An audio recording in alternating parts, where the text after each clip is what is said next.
Namaste and Jojalapa. The voice you are listening right now is the presentation of Honak Media for Nepal Bhasha Academy, Neva FM 106.6 MHz radio.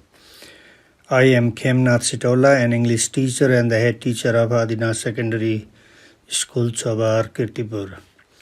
Today I am speaking on this radio education program conducted by Kirtipur Municipality. I am here to facilitate the teaching and learning of Class 10 English.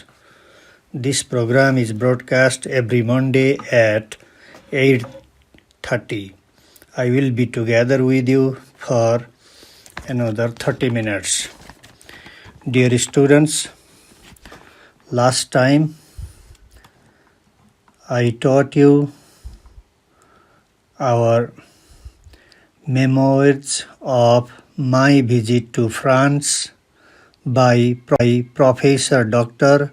Govindaraj Bhattrai, and mostly more than half part we finished. So today I am trying to finish this long lesson and I will help you in the exercises.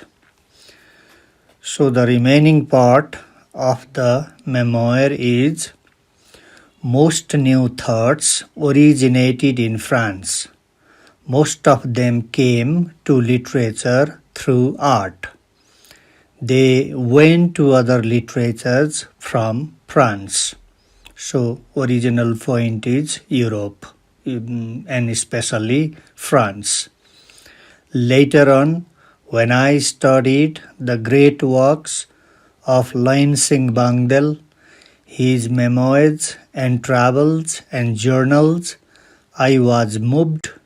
Everybody will be moved to read him. His Muluk Bahira Ma, a magnum opus, a great literary work. Have you read this, or his Spain ko Samjanama, or his Rome ko Kada ra Paris ko Phul? He spent 12 years in Paris and studied fine arts in those difficult days. Dear students, Lain Singh Bangdel was a great Nepali literary figure, and he was born in Darjeeling and he studied in Paris, France, and his subject was fine arts. He had to spend 42 days traveling by ship from Calcutta to London. Every young heart will be moved to read those great love letters exchanged between Bangdel and his beloved Manu. Muluk Bahira Ma presents 500 pages of a rare collection of love letters exchanged between Lain Singh and his consort. There is wisdom, experience, hope, and sadness. His desire for great art and great literature is indomitable. I don't recommend any other book to an avid reader like you more than this, Muluk Bahira Ma. This book proves that he had gained an incomparable height and success in Nepali art. Mostly it is in the form of daily diary. On his regular entry of the 17th of August 1952, 1 year before I was born, means Lain Singh Bangdel wrote the diary before the writer Bhattrai was born. He wrote these lines from Paris. I visited Musée d'Art, Modern Museum of Modern Art today. I had an opportunity to look at the paintings of all the artists of France living in a day together. The paintings of Braque and Picasso moved me exceedingly. I came across many artists who have imitated the form of Georges Seurat and styles of Cézanne and Gauguin. But I could not see here the paintings of Gauguin, Van Gogh, Cézanne, Renoir. Probably they are upstairs in the museum. I will come some other day. Nirmal Bhai had described my way to museums, Rodins and Monets. I set out all alone for the first time in the megacity of Paris. I had to enter the metro station deep down below, buy tickets from the vending machine. Nobody will speak English to me if I got lost. Perhaps because they speak French, but for me everything is so strange and unknown. I must have spent innumerable days and nights in learning France since SLC. We had a map of France, we had a history of France, the French Revolution, Napoleon Bonaparte, First and Second World Wars, the existentialist. It is an endless story. Lansing's writing produces a living France. Even B.P. Koirala has detailed his brief journey of France in his book Hitler and the Jews. I have known great people and the land, and I feel the French people too must know me. But when I think deeply, I know nobody knows me. I am alone, and I wonder about the consequences if I take the wrong line. Then I mustered up the courage to travel along the underground tubes alone. Nirmal had bought me tickets and shown routes. I entered the underground world near Paris Nord station and travelled for about 30 minutes. It was catastrophic. The crowd was so huge and shifting all the time. At last I got out of the tube near Vernon. Then I ascended to the surface of the earth as if from nowhere. By climbing the escalator, I reached a broad street where vehicles were playing swiftly. I came to a different air, an open space, and I no more felt suffocated. I didn't know which direction I was supposed to follow. So I asked a passerby, "Excuse me, can you show me the way to Musée Rodin, please?" He did not speak, just pointed towards the direction with his white strangers. Perhaps he was telling me the direction without any words. Most French, like the Chinese, they say do not like to speak in English.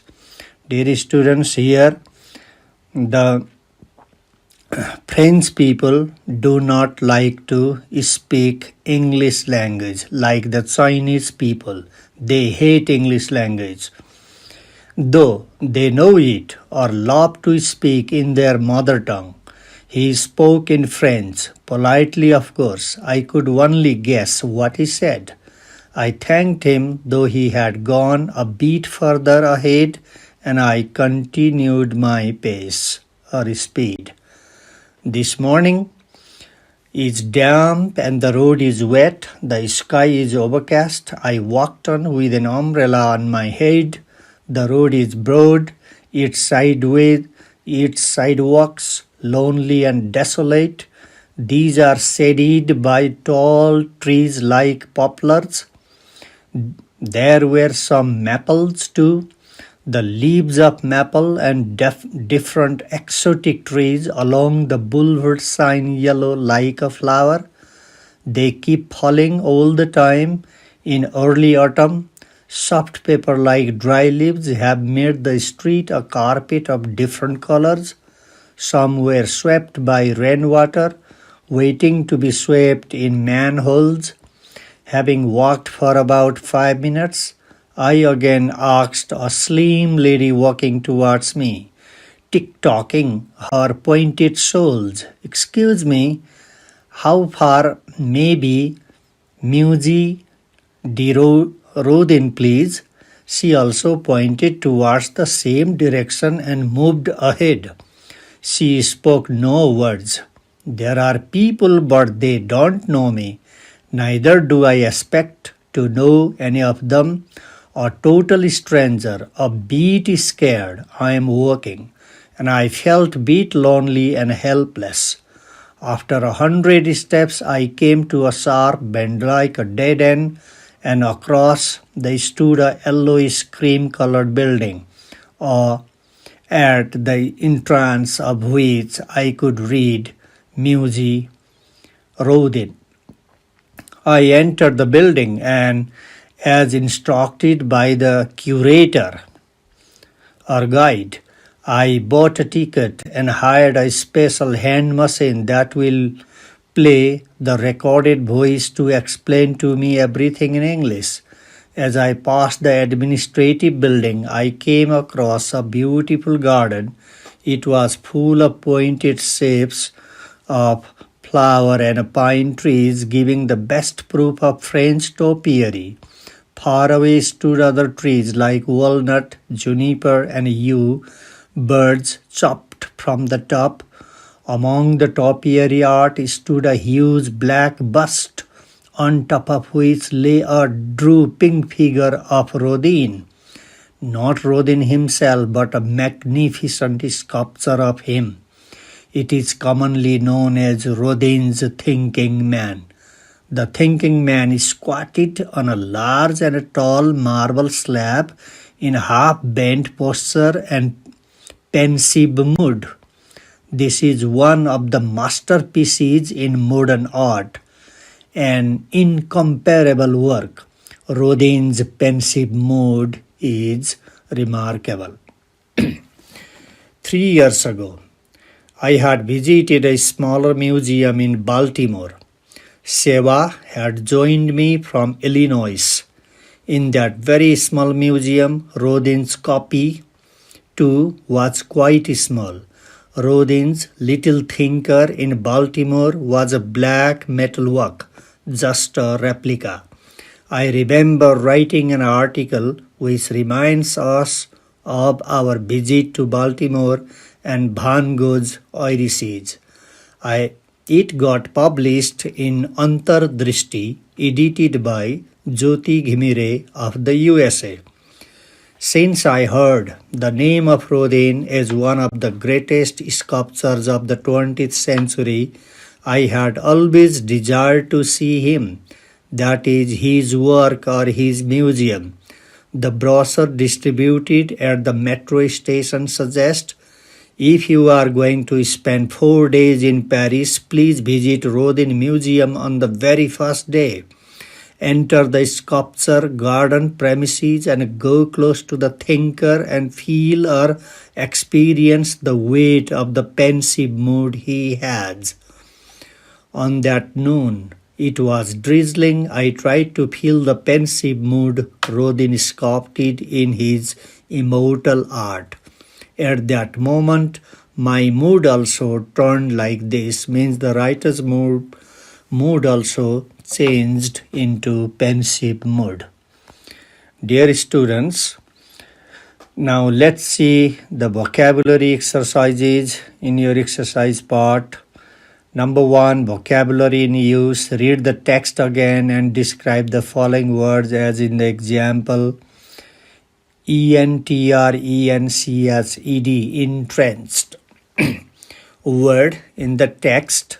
Most literary movements developed from the Western movements of art and philosophy, they are entrenched firmly. What's the meaning of the word in context? Meaning is to establish something very firmly so that it is very difficult to change. And what is the word class of the word? And entrenched, the word class or parts of speech is verb. How do you pronounce the word? This is entrenched. And is there any suffix and prefix in the word? If yes, what does it mean? Yes, it has the suffix ed form, and it indicates past tense. And some other words, fuming,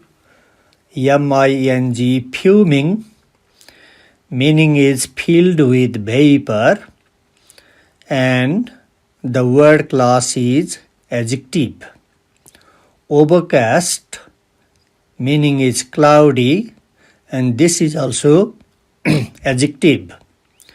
Next one, cursory, cursory, meaning brief or superficial, it's a noun word. Drizzling, meaning light rainfall, noun word. Vicinity, the area near or surrounding a particular place, noun word. Connoisseur, an expert or judge, noun word. Exceedingly means extremely or to a great extent, adverb word. Dilettante, a person who cultivates an area of interest such as the arts, it's a noun word.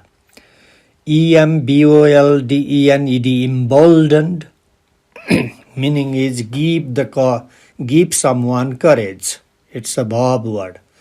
Sculpture, sculptu, or sculpture, an artist who makes sculpture, noun word. Imitated, take or follow as a model, verb. Innumerable, innumerable, meaning too many to be counted, adjective word.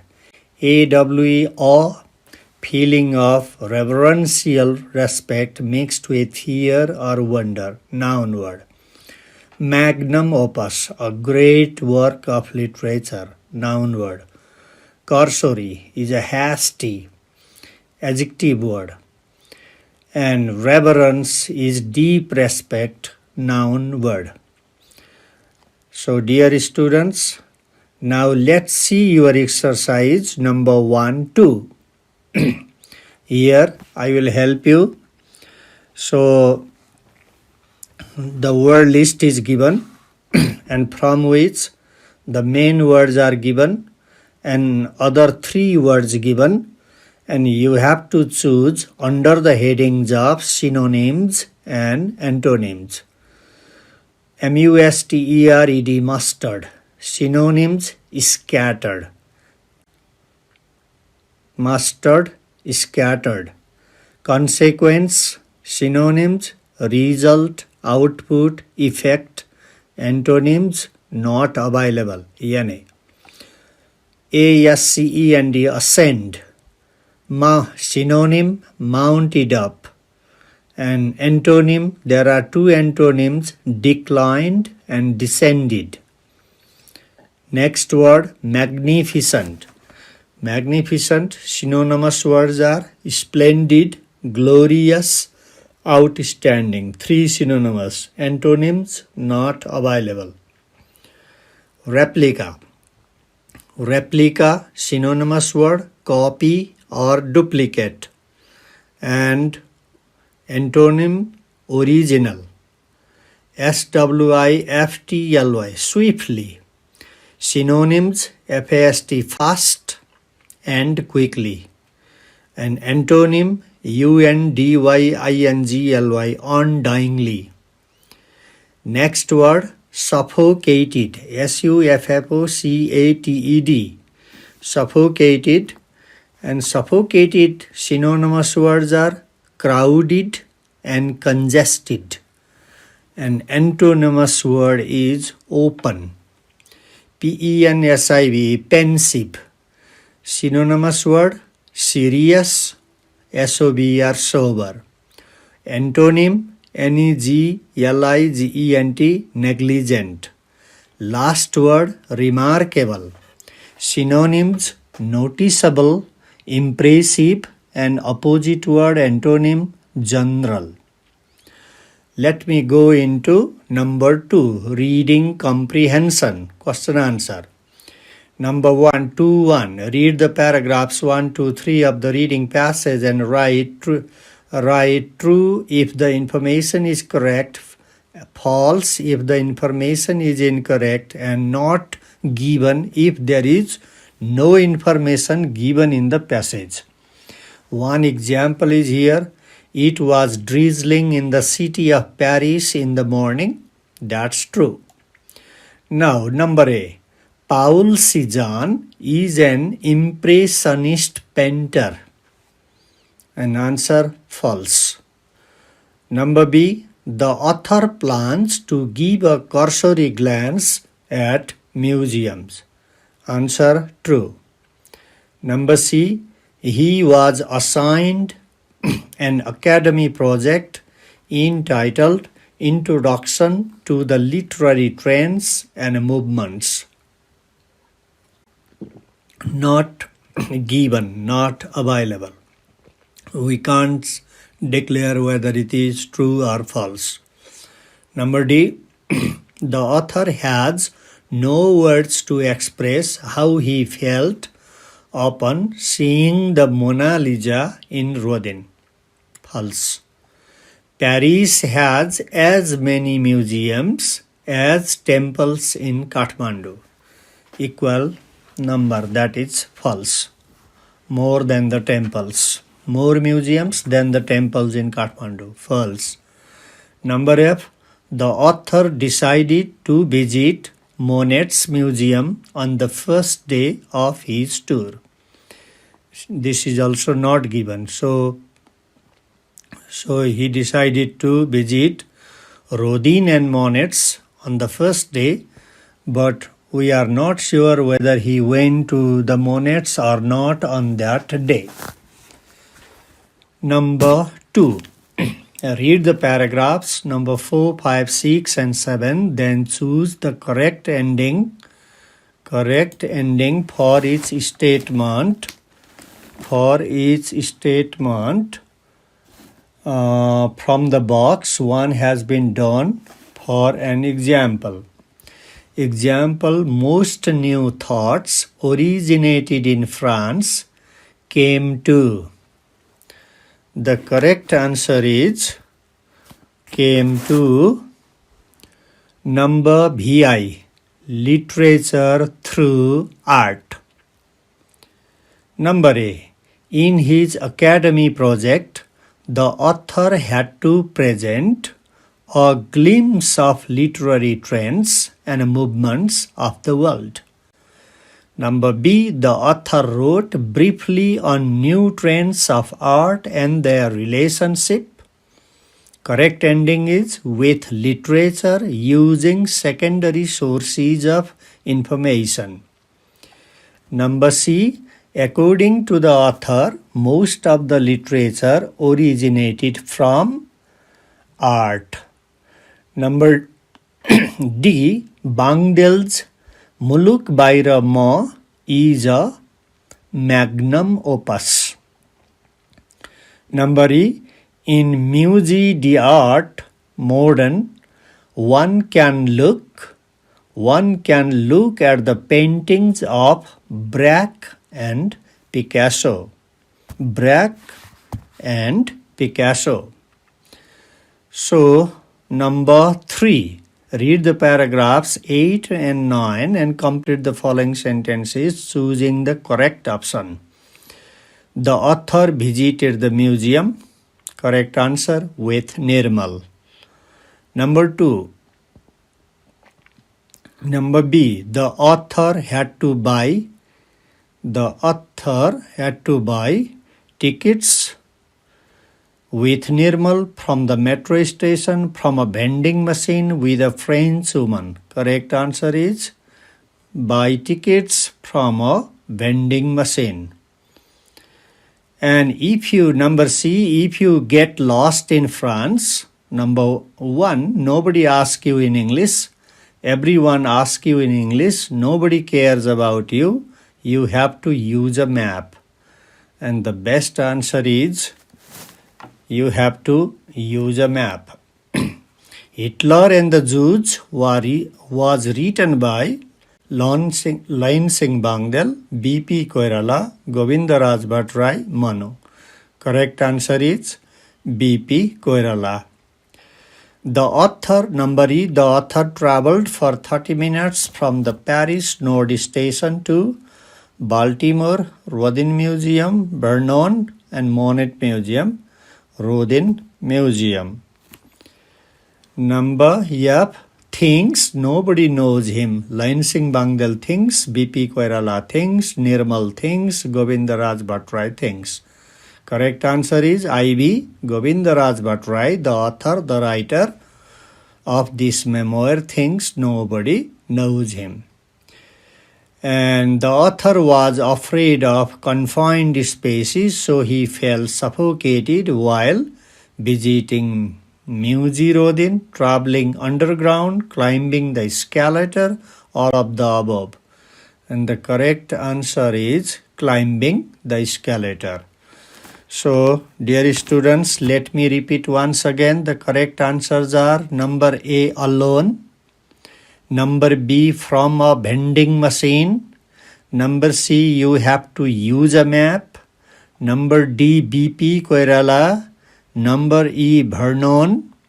Number F, Govindaraj Bhattrai. Number G, climbing the escalator. And IV, read the paragraphs from 10 to 14 and answer the following questions. What was the weather like? The weather was fuming and drizzling. Number B, where was Musée Rodin? Musée Rodin was at the end of the road. Describe the road as the author described it. The road was broad but wet. Its sidewalks were lonely and desolate, and were shaded by poplars and maples. There were tree leaves scattered in a colorful way. Number D, why did the author feel lonely and helpless? The author felt lonely and helpless because no one cared about anybody. People did not want to speak to him. People passing by him did not attend to him, and they did not talk in English. And number E, why did the author buy a hand machine? The author bought a hand machine so that he could hear the recorded voice being explained to him in English. F, what was the garden like? The garden was full of pointed shapes of fir and pine trees, giving the best proof of French topiary. Far away stood other trees like walnut, juniper, yew, bird-soft from the top. Number G, describe Rodin's thinking man in a few sentences. The thinking man is squatted on a large and a tall marble slab in half-bent posture and pensive mood. This is one of the masterpieces of modern art, an incomparable work. Rodin's pensive mood is remarkable. When had the author visited museum in Baltimore? The author had visited museum in Baltimore 3 years ago. Where was the replica of Rodin's Thinker Man? The replica of Rodin's Thinker Man was in Baltimore, USA. What was the theme of the brochure distributed at the metro station? The theme of the brochure distributed at the metro station was to visit Rhoden Museum on the first day of his Paris visit. Thank you, dear students. Our time is over, and next week at the same time I will meet you. Thank you very much.